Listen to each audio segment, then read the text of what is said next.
Welcome to Downpatrick, one of the oldest towns of all on the island of Ireland. Located just 20 miles southeast of Belfast, Downpatrick is possibly the most storied town in Northern Ireland. And on this walk around the town centre on a sunny evening, we'll see everything from the famous grave of St Patrick, Ireland's patron saint, to a nearly 400-year-old pub, the oldest of its kind in Ireland, an array of grand Georgian-era buildings, and the town's old railway station, now home to the only full-sized heritage railway on the Emerald Isle. These are just a few of the many things to see on a stroll around Downpatrick, but we begin our walk at the top of the town, in front of the historic Down Cathedral. The cathedral that stands today dates mostly from between 1790 and 1829, but at its oldest, this building actually dates back to the year 1183, although the origins of religious worship on the site on which it stands can be traced back even further, thousands of years in fact.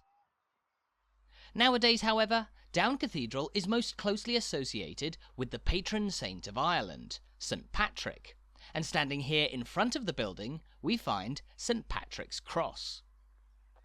Now, the cross we're looking at here is a very modern replica, placed here in 2018, but it mirrors what was historically one of the tallest and most famous high crosses in all of Ireland, originally erected here on the so-called Hill of Down at some point between the year 750 and 850 AD.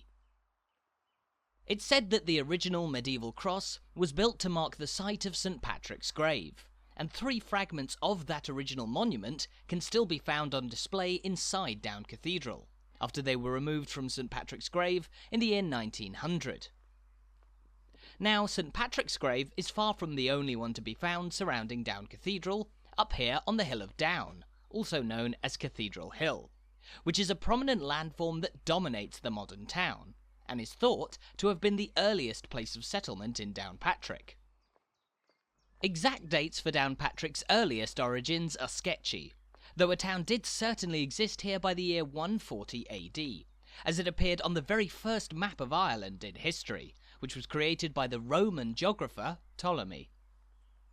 On the map, Downpatrick was recorded by the Latin name Dunum, which likely means hill fort, a good description of what Downpatrick looked like just under 2,000 years ago.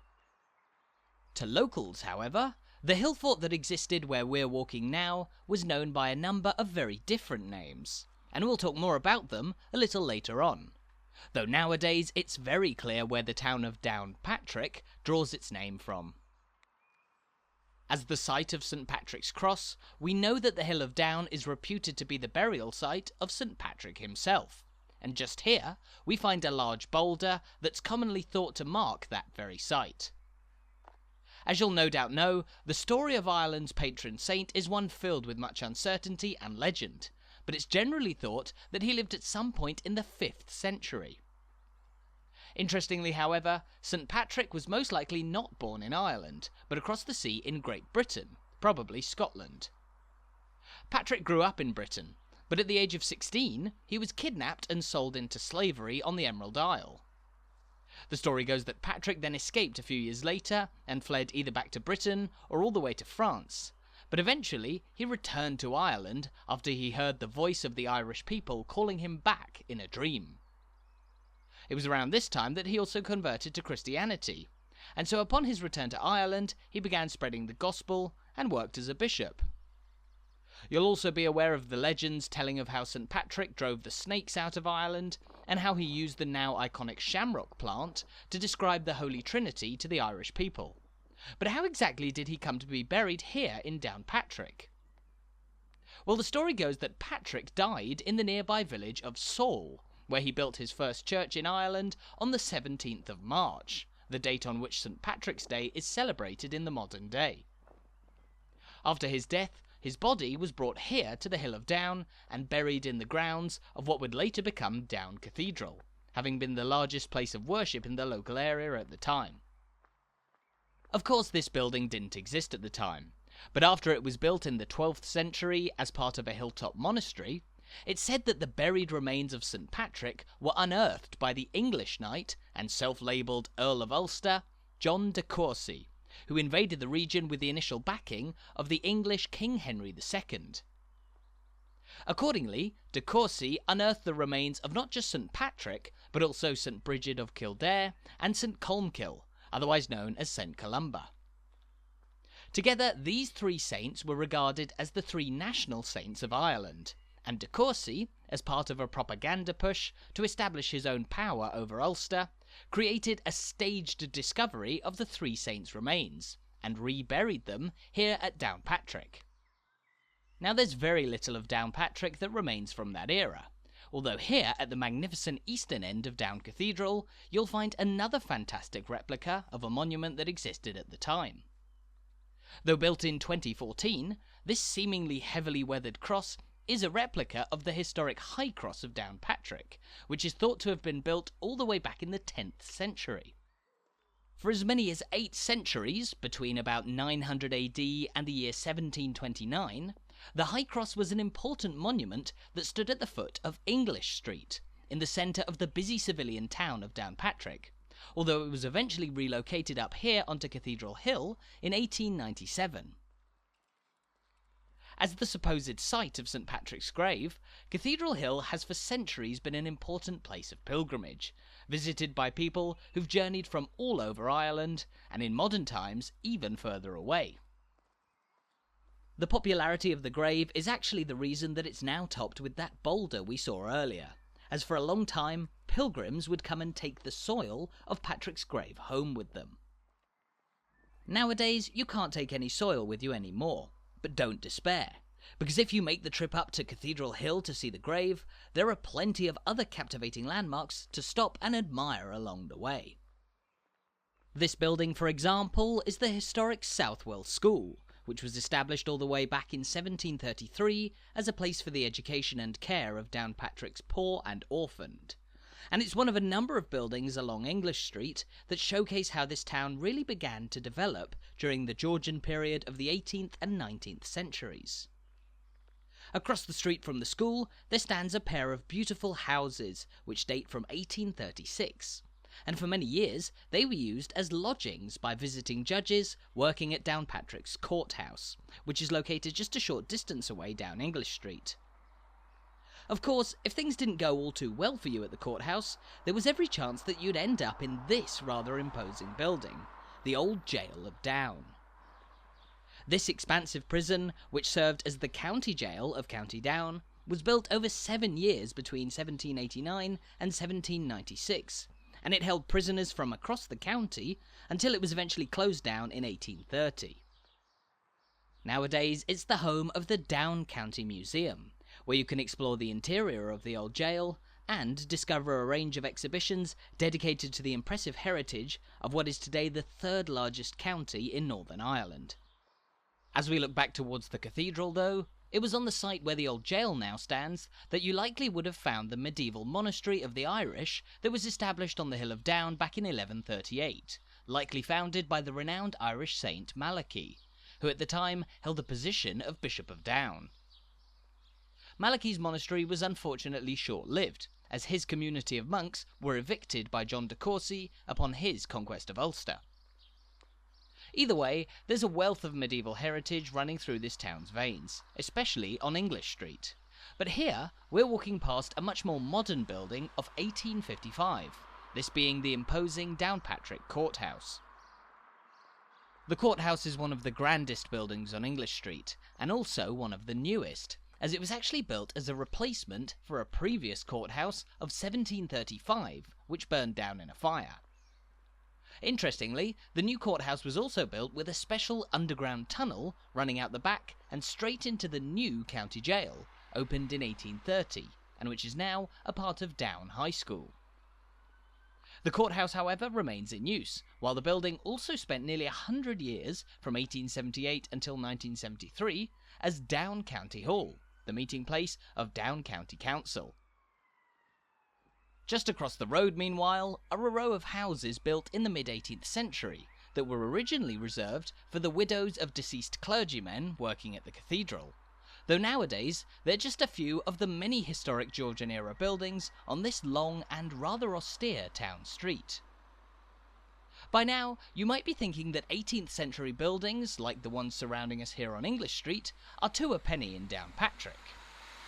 However, when we get down onto the much more modern Market Street, it'll become apparent that these beautifully preserved historic buildings leading up to the Cathedral are a really special window into a prosperous period of this town's history.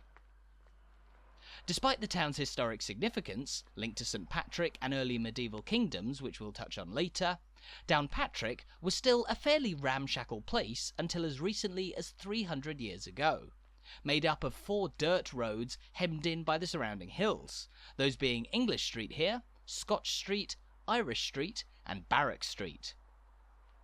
However, in the early 18th century, the town found a benefactor in the form of a wealthy local landowning family named the Southwells. Over the course of the century, successive generations of the Southwells developed this town considerably, not only providing facilities for the townspeople like the Southwell School we saw earlier, but also funding the paving of the roads and building houses, market shelters and more. Here, though, we find an even older local landmark in the form of Denvir's of Downpatrick, which is the oldest surviving coaching inn in all of Ireland.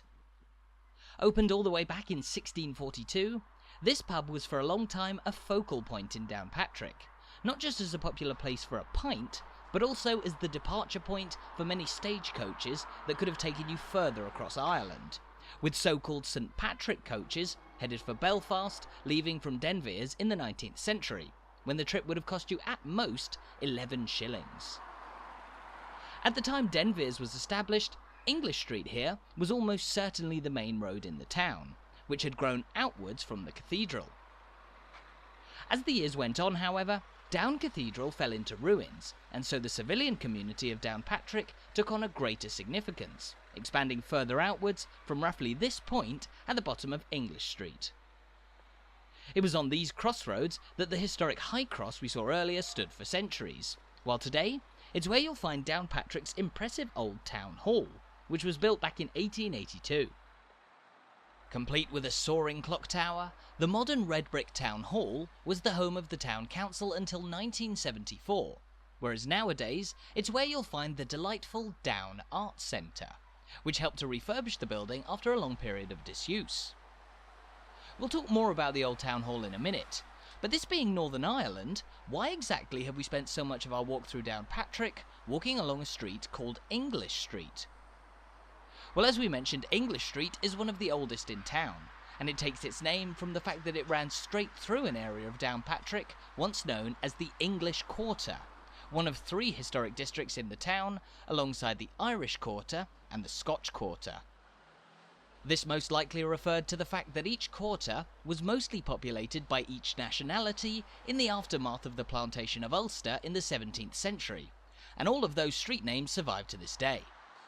Now, however, we've made our way out onto Church Street, which is one of a number of major streets in modern Downpatrick that were added to the town during the 19th century. As we mentioned, this town, despite its significance, for a long time saw its potential for growth limited by the hills surrounding it. But Downpatrick was able to build on developments spearheaded by the Southwells to become a bustling Victorian-era town, home to thousands of people. This meant that larger, more modern facilities were needed to cater to the demands of a sizable population, the Grand Town Hall for one being built in place of a much older and much smaller market house that dated from 1660. However, the historic 4-street layout of this town, all intersecting at the High Cross, was also proving a challenge to an age in which more people were travelling through Downpatrick, and roads were getting more congested. As such, Church Street was laid out over the hills in 1838, and 8 years later it was followed by this, the much larger Market Street, which has now become the main road in Downpatrick's town centre. Built in 1846, Market Street runs in the shadow of Cathedral Hill from the town hall all the way out of the town centre in the direction of Newcastle and Newry to the south, and it provided not only an effective new thoroughfare for those passing through Downpatrick, but also a new venue for local businesses. From here, we'll continue our walk along Market Street, which completely reshaped the way that Downpatrick's town centre worked after it was built, and we'll see an example of exactly how in a couple of minutes. But as we make our way along Market Street now, it's not just the physical layout of Downpatrick which has changed dramatically over time. As one of Ireland's oldest towns, Downpatrick, of course, hasn't always been known by that same name. Now, the modern name Downpatrick is borrowed from the Irish Downpatrick, which literally means Patrick's Fort, referring to the town's links with St. Patrick and the hill fort where the town began. The Patrick element of the name, however, is relatively new. It was only around the 17th century that people started calling this place Downpatrick, and for centuries before then, it was simply known in English as Down, taken from the Irish place name and Doon, meaning the fort. This is the Down that survives today in the form of Down Cathedral and County Down, of which Downpatrick here is the county town. But given the scope of Downpatrick's at least 1900-year-long history, even the name Down, which was in use by the late medieval era, can actually be considered fairly recent. We'll talk more about the older names for this town later on, but speaking of names, here we've reached the site that gave Market Street its name. A few years after the new street was laid out in the 1840s, this open area was developed as the site of the town's main markets. Butter, pork, grains and more were all sold here, as it became apparent that most people were passing along Market Street on their way through Downpatrick. Nicely redeveloped in recent years, this once bustling hub of trade is now a calm retreat from the main road, where you'll also find one of the modern town's most popular attractions, the St. Patrick Centre. Built in the shadow of Cathedral Hill and opened back in 2001, the St. Patrick Centre here is billed as the world's only permanent exhibition dedicated to Ireland's patron saint, and it features a wide range of displays, from an art gallery to interactive exhibitions and even an IMAX cinema. All of these of course play a part in detailing not just the life story of St. Patrick from back in the 5th century, but perhaps more importantly, how Patrick's legacy developed through the centuries, as he became one of the world's most famous saints. The museum, built mostly from rubble on the hill behind it, also features a nice cafe with a view of Down Cathedral up above. And next door, there's also a handy set of steps that link this point in the town with the top of English Street, a useful shortcut that avoids the busy Market Street. At the bottom of those stairs, though, there stands another modern landmark, a grand sculpture known as the Penannular Brooch, which was sculpted in 2010. Now, the brooch, more commonly known as a Celtic brooch, was often used by people not long after St. Patrick's era to fasten their cloaks together, with especially ornate brooches of precious metals used by the elites at the time as a show of their wealth and status. Now, penannular brooches became more widespread at some point between the 8th and 10th centuries, a period when the story of St. Patrick had spread far and wide, and he had already become one of Ireland's most revered saints of all. But why exactly did Patrick come to be so revered? Well, there's actually only a very small amount of evidence even confirming his existence. One letter in which he denounces British people for their treatment of Irish Christians, and a short autobiography known as Confessio. Confessio in particular tells us of how Patrick moved to Ireland in the first place, and returned upon hearing the voice of the Irish in his dream. But even within a couple of centuries of his death, myths and legends about him were abundant on the Emerald Isle. Christianity spread across Ireland much earlier than it did on Patrick's home island of Great Britain, and so this came with the rapid development of a mythology regarding a number of the island's most famous missionaries, and by the end of the 7th century, St. Patrick had already passed into legend. Now, the truth of the matter is that there were never, and still aren't, any wild snakes in Ireland. But the story of how Patrick drove them away was developed as a metaphor for how his spread of Christianity helped to drive away the evils of society. Snakes, of course, a common substitute for evil in the religion. That legend, along with the slightly more likely story of how Patrick used the three-leaved shamrock to describe the Holy Trinity, are still well known over 1500 years after the saint's death, having gained even greater notoriety in the last couple of centuries as millions of Irish people migrated over the world, particularly to the United States, and brought with them the stories of their patron saint. But as we mentioned, Downpatrick isn't only associated with St. Patrick. Long before this town was known as Downpatrick, or even just Down, it was called Roch Celtair, an Irish name literally meaning Celtcar's fort. Who was Celtcar then? Well, he was a famous figure of Irish mythology, a great spear-wielding warrior of Ulster who was said to fight alongside the kings of Ullud to protect the kingdom and its people. Now, Celtcar is of course fictional, one of many characters from the great wealth of medieval Irish myths and sagas that were developed over time. Celtcar even appears in one of the most famous stories, Táin Bó Cúailnge, known as Ireland's own Iliad. And so for a town like Downpatrick to be named for such a famous character was a real show of both its power and status. The original hill fort that was built on Cathedral Hill, where we started our walk, was the one known as Roch Celtair, likely even before Ptolemy's map of Ireland. But later on in history, around the time of St. Patrick's life, Downpatrick had come to be known by yet another name, Dún Lechlach. Dún Lechlach was the name of this settlement as it grew in size and status, and it possibly referred to the fort of the green-sided place, that most likely being Cathedral Hill or the Hill of Down.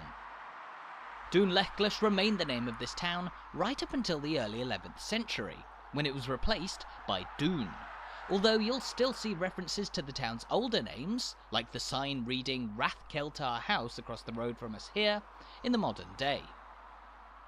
The change of the name to simply Doon, however, coincided with the building of a much larger fort just a short distance away from the Hill of Down on a larger landform by the Coil River, known as the Mound of Down. Today you can still visit the Mound of Down and see the remains of the medieval hill fort that existed there, and which most notably served as the capital of the Downpatrick dynasty's Kingdom of Ullud. This medieval hill fort was the one which served as the capital of the Downpatrick dynasty's Kingdom of Ullud, and you can still visit it today and see the remains of the historic fortress, one of a number of captivating sights to see on the outskirts of Downpatrick's town centre. While we've only covered the very heart of modern Downpatrick on this walk, this is a town which is surrounded by beautiful and riveting natural landscapes in every direction. On the other side of the river, you'll find the ruins of the medieval Inch Abbey, founded by John de Courcy back in the 12th century. While on top of a hill just beyond the neighbouring village of Seoul, you'll also find St. Patrick's National Monument, the world's tallest statue of the saint, and one of the most famous monuments to him in all of Ireland. Back in the town centre though, you'll have noticed that we've wandered into a bus depot, which might not seem like the most exciting place to visit on a walk around Downpatrick. But it's here where you'll actually find another of this town's most delightful attractions. Behind these railings is the goods yard of what was once Downpatrick Railway Station, but what is today one end of the line of the Downpatrick and County Down Heritage Railway. Once upon a time, Downpatrick was linked to the city of Belfast by rail, as it stood on the line between Belfast and the seaside town of Newcastle, known as the Belfast and County Down Railway. Laid out in 1859 as Belfast was reaching dizzying heights through industrial growth, the train line was used by many from the city to escape to the seaside at Newcastle, but it also brought more attention and passing trade to Downpatrick here. Trains continued stopping here at Downpatrick until the station was eventually closed down in 1950. But here, we're looking at the station building of the modern Heritage Railway Station, which was opened in 1990. Now this isn't the original Victorian station building. That stood on the other side of Market Street from here, and was demolished shortly after it closed, now the site of a supermarket. But this is an old house of the manager of a local gas company, which was commandeered and moved across Market Street to this position, and it now greets railway enthusiasts galore with a historic-style ticket office, model railway and more all inside, leading out onto the platforms of the Heritage Railway. The Heritage Railway itself is a real marvel too. The line only runs a short distance, 3 miles in total, but even so, the Downpatrick and County Down Railway is the only full-sized heritage railway in operation in all of Ireland. And even if you're not mad on trains, it's still worth taking a ride on this heritage railway for 2 very good reasons. For one, Northern Ireland in particular doesn't have the widest rail network, and so a trip on the Heritage Railway here will really take you back to the golden age of rail, where not just cities, but towns and villages of all sizes were easily reached by trains. Secondly though, the Downpatrick and County Down Railway offers a picturesque and very easy way to visit a couple of the landmarks outside of the town centre that we mentioned. On its 3 miles of track, you can also get off at either Inch Abbey, the fetching medieval ruins on the other side of the Coil River, or at King Magnus's Holt, where you can visit the grave of another famous historical figure, the Viking king Magnus Barefoot, who died in battle in the year 1103 while seeking to conquer Ireland somewhere beside the river just outside Downpatrick. It's details like that which go to show just how much history there is to discover in and around Downpatrick, one of Ireland's oldest towns of all, even beyond its associations with St. Patrick. On this walk around the town centre, as we've dropped down from the Cathedral, passed along English Street and Market Street, and visited the town's old railway station, we've only just scratched the surface of Downpatrick's particularly complex, but truly illustrious history.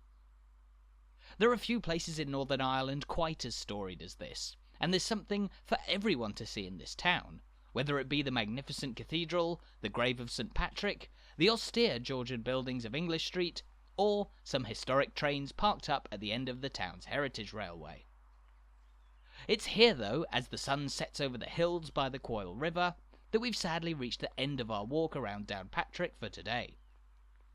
Thank you so much for watching this video. I really hope you enjoyed it, and I hope you're looking forward to visiting Downpatrick for yourself sometime soon.